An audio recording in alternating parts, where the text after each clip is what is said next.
Hello everyone and welcome to Drink's first podcast. We are starting big, we are starting in style, and today is the day that we have in host one of the greatest wineries in Austria. We are having a chat with Roman Horvath, Master of Wine from Domaene Wachau, and it's a real honor to have you with us. It's my honor. Thank you, Roman. So let's discuss a touch of your personal journey maybe first. How did you become connected with wine? When did you realize that wine was your life's journey? Well, first, thank you for having me here and having the chance to have a little talk together. Wine was a kind of second career. Till my mid-20s, I didn't drink any wine. Only in the way of white wine spritz and Coke mixed with red wine. That's what young people drink in Austria, Coke red. Red wine with Coke. It was a bottle of aged Riesling that intrigued me, and it was quite expensive for my budget at the time. I didn't like it. I wanted to give it back to the shop, but it was open. But after that, I bought my first wine book, and that was the starting point. And many dozens of books followed, and then I attended my first wine seminar and second wine seminar, and then I went to the Austrian Wine Academy with WSET program. And finishing my studies in hospitality industry, business management, I also finished the WSET program. And that gave me the motivation because I had a good result at the diploma level, and that motivated me to try it in the wine business. And I went for internships to France and Chile in wine production. That's where it started. That's how it started, and you finished the Master of Wine. And yes, so doing these interns in Chile and France for half a year each, then coming back to Austria, I was for a few years working in retail on the buying side. And during that period, I asked myself, is there something else that I can learn, that I can increase my knowledge? And in a naive way, I inscribed for the MW program. But at the time, I was able to taste a lot of wines because I was working in buying. I got a lot of samples, traveling a lot. And I passed the tasting exam at my first attempt. So I had something in my pocket. So it was tough to give up. And at my last attempt, not officially, but my wife said, you have one attempt more to sit the exam. I also passed the theory, and in 2009 I finished the MW program. Wow. Has this path of becoming an MW teach you something about wine and about yourself? I would say it's a trait, a character of people who succeed in the MW program, who also can turn this kind of way approaching things into other areas. And it's mostly about endurance, having a goal, not giving up, even if you fail several times, and you will fail in one way or the other at the MW program, at your preparations exam, whatever, you sit it several times. It's about endurance, perseverance. It's a long-term goal. So it's nothing for 2 or 3 years. It's really 5, 6, 7, 8 years that you need. Were there any pivotal mentors or tasting experiences that shaped your philosophy? Not tasting experiences. I mean, what influenced me a lot were people that I met. There was Alain Brimont from Chateau Montus, who I worked for half a year, a very strong character. And then the owner of Wine & Co., Heinz Kammerer, who's a very, very strong character, who also, I think, influenced me in the way of thinking and combining this kind of very emotional product wine, also in terms of organization, management, business, but still having this very, very strong nature-driven product in focus. How this is a great topic for the next question. How do you balance the analytical mindset of an MW with the creative side of winemaking? Difficult question. I think I'm neither good in any of those two. I'm not great in analytical things, and neither in the other one. So I have to work hard, and that way you can combine it. I think if you reflect yourself, if you're aware that you have to work on something, I think then it works. Okay, let's go to Domaene Wachau. So Domaene Wachau is known for wines that speak their origin. How do you define the concept of terroir in Wachau? Terroir in Wachau, well, we could discuss that, or we could talk about it for hours, but one important important part of the equation are people. The people behind the wines who care, who tends the vineyards, who work very, very hard in the vineyard out there at Domaene Wachau, the growers, the vignerons. They are extremely important for the terroir. It's not only about climate and soil and exposition, topography. There's more to it. It's more about the feeling of the location, the genus loci, the spirit of a place. And the spirit is actually created by people, and it's their culture, it's their history, the way they think, the way how they influence each other, what they do on the weekends, what they learn in school, how they are connected. So you speak, we know, Domaene Wachau isn't a family state, it's a cooperative. It's a co-op, yes. So what makes this structure unique, and what challenges comes with it? Yes, Domaene Wachau is a co-op. However, we see ourselves as something very, very unique. We had the chance to work deep into the structure of a co-op in the last 20 years. In the past, the growers were left by themselves, they did a job, and then they gave the grapes to the reception, kind of offloaded their crop. Today it's very, very different.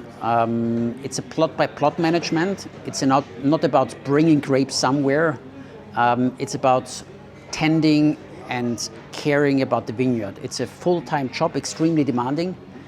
Each grower has super fine feeling, connection to nature, feeling for the vineyard, for the nature, working with nature by observation.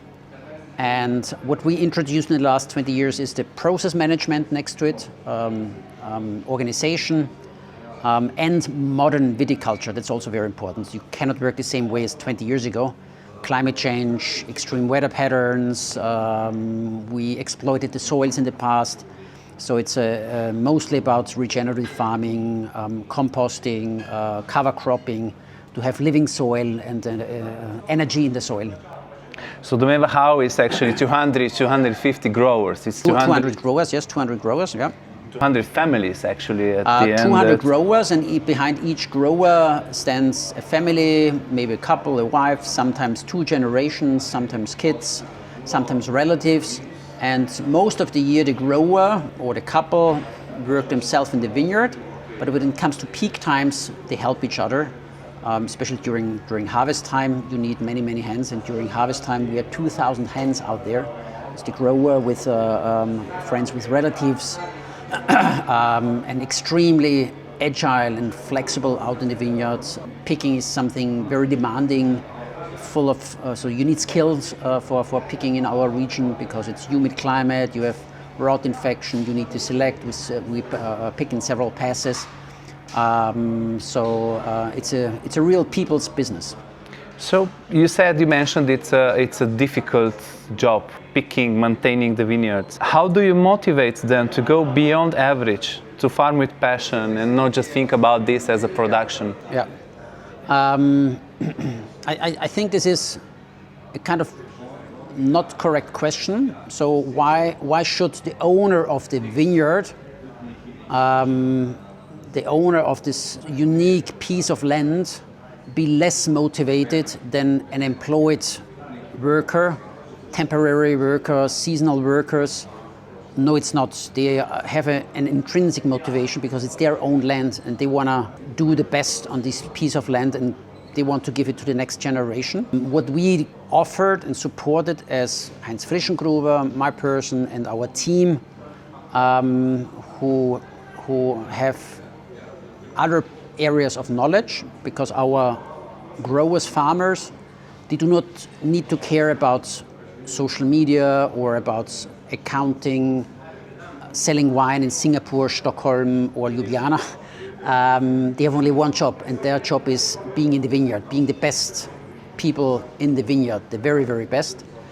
So we support them with all the other areas, and we also support them with modern knowledge in viticulture. And having that, they have all chances to be the very, very best. And they want to be the best, so they are pushing actually, and they own Domaene Wachau, it's their own estate, so there's a very, very strong intrinsic motivation, and I think it would be a wrong approach that we would need to motivate them or to set incentives. It needs to come from themselves. But all of the ecosystem, if you speak about Wachauu as an ecosystem, needs to have one shared vision. And having that many elements or people or bricks building the ecosystem, there must be a common shared vision.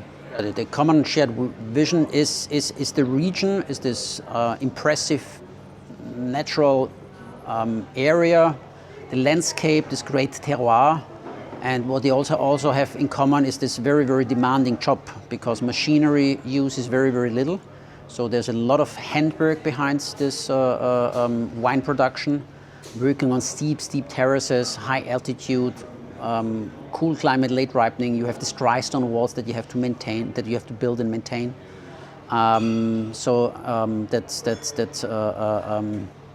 Lets people move together for one goal, for being from Wachauu, being responsible for the region. So, it's probably a different concept than speaking about, many people look at cooperatives, or cooperatives think of volume-driven. Wachauu is the opposite. So we are not a small estate with 4 or 5 hectares, so we have a certain structure size, but it's about decentralized, plot by plot viticulture management in the vineyard. And the growers have super knowledge and experience, and they tend the vineyards very, very accurately, and are independent from workers from outside, and that gives us a huge advantage. Also very agile and flexible out in the vineyard, and it's a super complex terroir, and that way we combine this kind of small-scaled viticulture, very traditional way of working in the vineyard. Some of our growers have mixed agriculture. They also have fruit, apple, pear, apricot orchards, or they work in the forest. So a very, very traditional way of living, deeply embedded in the region. So we can compare a certain size and structure. But on the other side, we are also very, very, very small, highly fragmented, small-scaled in the vineyard work, but we transfer that into vinification, so kind of small batch vinification. 6-7 years ago, we rebuilt our reception vinification approach with hundreds of small fermentation vessels, tanks, oak barrels, to have this individual micro terroir also available in the cellar after fermentation. So you were speaking about this micro fragmentation. Yeah. Of this and small if you are part of this very fragmented elements, it's usually difficult to be felt or to feel like part of something bigger. Well, the bigger picture, and sometimes the bigger picture is very small, because of some wines we do only 1,500 bottles, 2,000 bottles, of others we do 5,000 bottles, depending on the vineyard size. Because that's a good approach that we have in viticulture, that we define vineyards by its homogeneous terroir. And for example, what we have here, the Achleiten. They're small ownerships in the vineyard, 2-3 rows, but those vineyards parcels together are Achleiten. And no producer on the Achleiten, not Domaene Wachau nor any other, has 2 hectares, and that's Achleiten, and everything is on one plot. There are small parcels all over, spread all over the Achleiten, and that makes Achleiten the Achleiten wine. And a parcel might be in high altitude, another one on the middle part, and together they are very, very good expression of Achleiten. So that's a very, very, let's say, historic, traditional approach of wine production. In the past, if you're a small producer, you do very few wines, a low number of wines, and they are generic wines and no single vineyard. But if you have a few parcels, you can approach single vineyards way of thinking very, very easily. So yeah, Wachauu is the vineyards in Wachauu are very fragmented. It's like Burgundy. I mean, the similar because of the heritage laws, for example. It's very fragmented, and there's also no need to cluster vineyards, that you buy the neighboring vineyards, for example, because mechanization is so little, so it doesn't make sense to have your neighboring vineyard to drive through with your harvesting machine and make everything easier. That's a big difference to Germany, where this vineyards were put together and making bigger areas. And if you have parcels, small plots, ownerships spread over your village, it also helps when it comes to extreme weather patterns. For example, hail. Hail is very, very small plot driven. It's never big in an area. So there's a little strip here, and then it hits one parcel, but the other not. And that's also kind of spread of risks. So if you would speaking about the style of Wachauu in, let's say, 5 words, because we started already speaking about the wine, but 5 words for a style of Wachauu, what would it be? It is unique. It is cool climate, and the wines have precision, transparency. The wines have energy. And they combine good structure, depth, with lively acidity. So you can pick late at moderate alcohol, long growing season because of cool climate. And no matter if you have a wine with 12% alcohol or 13, something 13.5, the wines have refreshing acidity.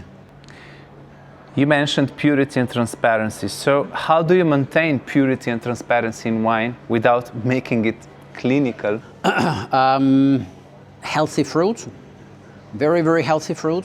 That has changed in the last 5 to 10 years. Extreme strict selection in the vineyard. So even if there are tiny rot infections on a cluster, you cut this infected berry out and you dump it. So working only with very clean fruit, no over ripeness, and and then it's a little bit of paradox, but during vinification process you interfere very little.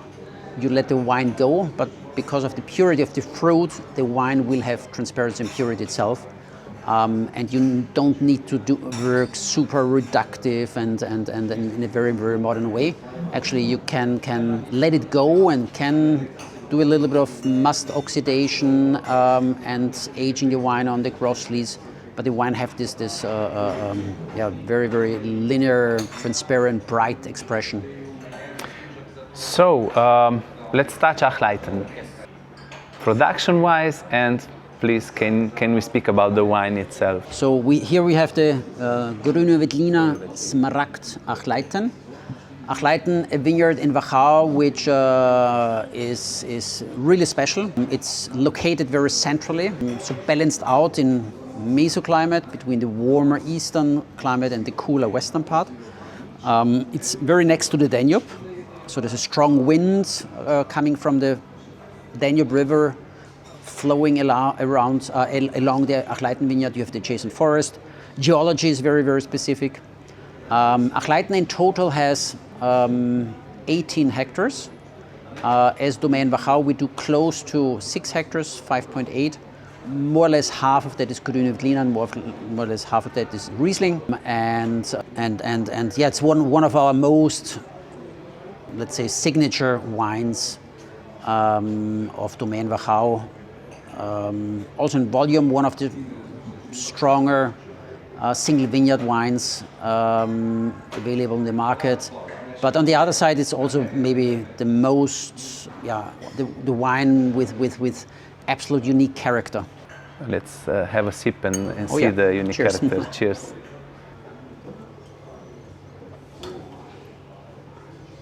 Yeah, this grüne Veltliner nose with a little bit of vegetal aromas, supported by a nuttiness, stony character, tobacco, cold smoke, a lot of freshness. Of course, a little bit supported by a hint of citrus flavors, pear and apple.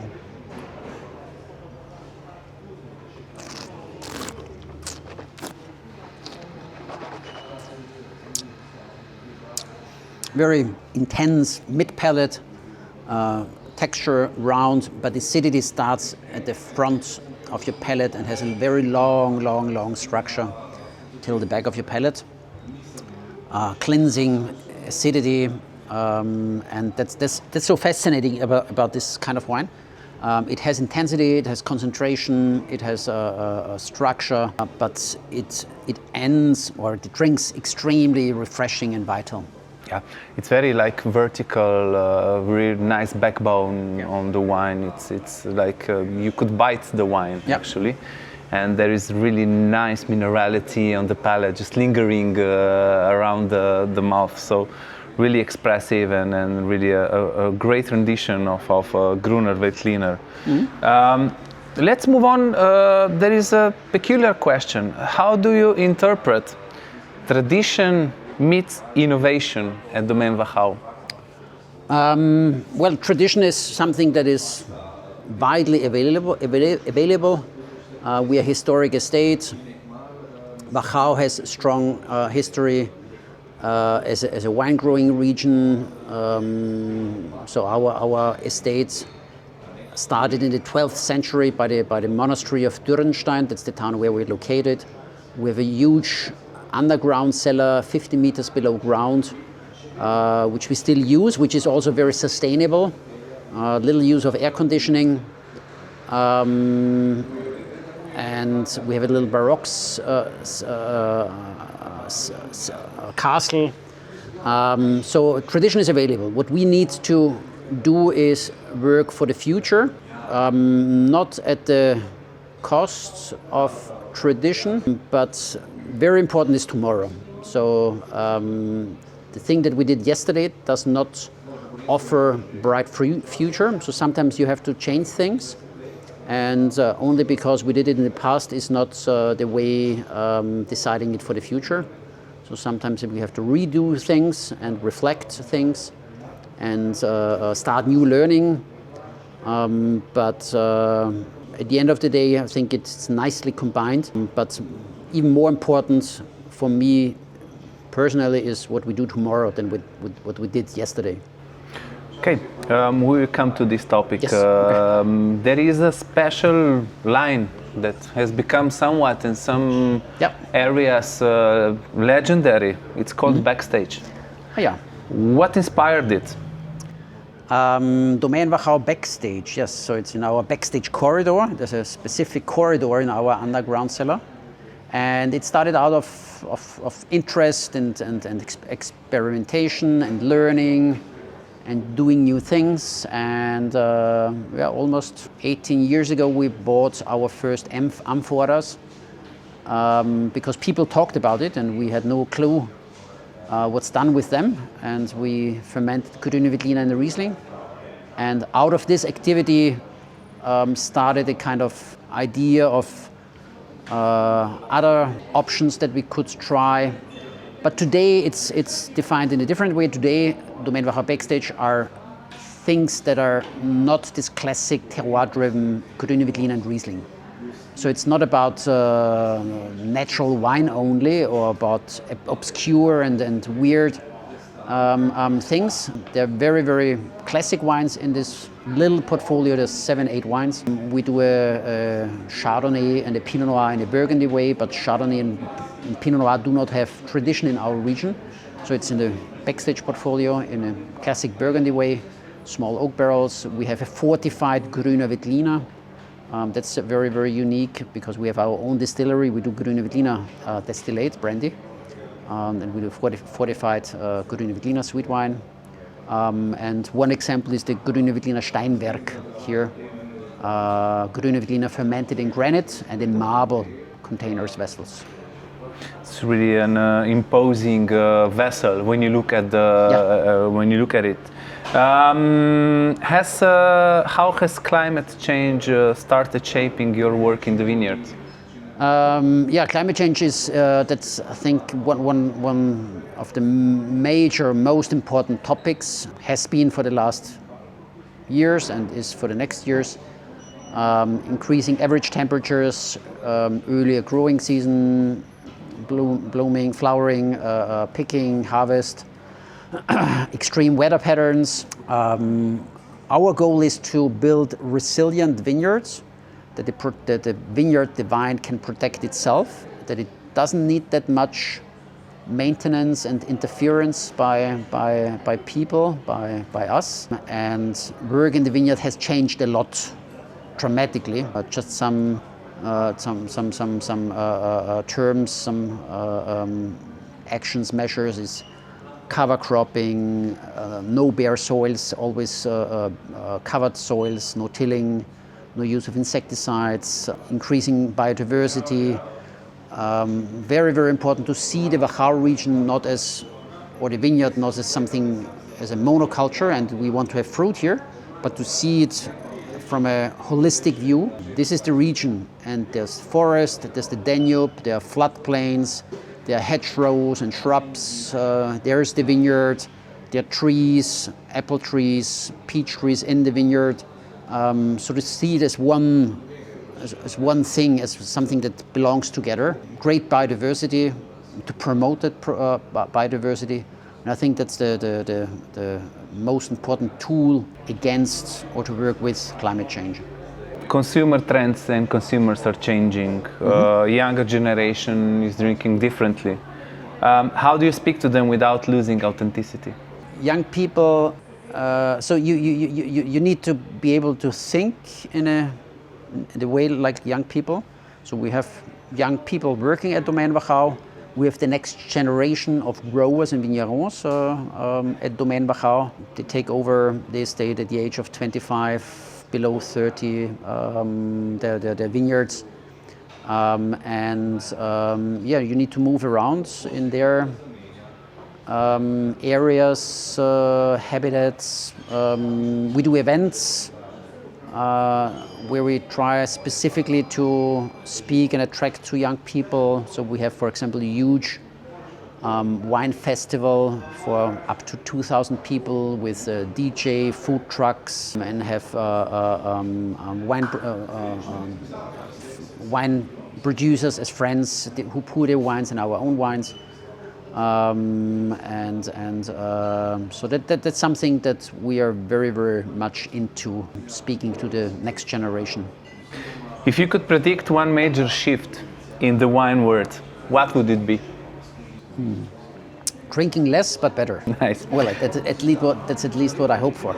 It's true, eh? Yeah. But let's go to the lightning round, meaning quick answers. Okay. Spontaneous answers. Spontaneous, quick answers. Okay. Grüner Veltliner or Riesling? Grüner Veltliner. Amphora or stainless steel? Stainless steel. Most underrated wine region in the world? Wachauu. Favorite vineyard in Wachauu? Mine is Kellerberg. A book every wine lover should read? Probably the Wine Atlas, Jancis Robinson. Yeah, because so if you want to learn about wine, understand wine, it's very much about geography, location, and knowing that helps you a lot. If you weren't in wine, what would you be doing? No idea. I don't know. But probably I would do well. And being hopefully as ambitious as I am with wine and having wine as a hobby and drinking wine at home and going out. But yeah, honestly, I cannot imagine working without wine. One wine moment you'll never forget. The next one coming up. Nice.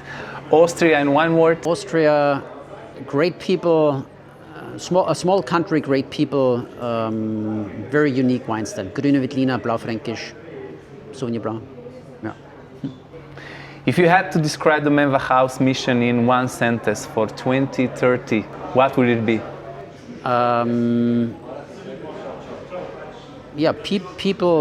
People working with nature. I think that's, yeah. Your message for young wine growers or future MWs? Do not rush. It takes time. Reflect yourself from time to time. No, permanently. And sometimes you have to relearn things because what you learned 10 years ago is not the way it's used today or done today. Any special projects coming up that listeners of the podcast should look out for? No specific project, but every new vintage is a kind of project. And today we finished Harvest 25, so that's a project done. And soon, beginning of next year, we will see the first wines, so that's something. And finally, if you could share one glass of wine with anyone in history, who would it be and what wine would it be? From history. With Ötzi. Do you know Ötzi? Yeah. The Iceman. Okay. Yes, yeah, yes. Found in the Alps here on the Austrian-Hungarian border. One of the, I don't know, oldest mummies that was found. So move him into current time, and let's open a good bottle of white Burgundy. Roman, thank you for sharing your time and insights on Wachauu and on yourself with us. It's been a real pleasure to dive into the philosophy and all of the details, the people and the spirit of Wachauu. And it's a real pleasure for us to have you in the portfolio of drinks. So thank you. Thank you. Thank you so much. I hope my answers made sense. Thank you so much. It's been really nice. And people, this is the first of, I hope, many episodes. Follow us, be with us, and until the next time, cheers. Cheers.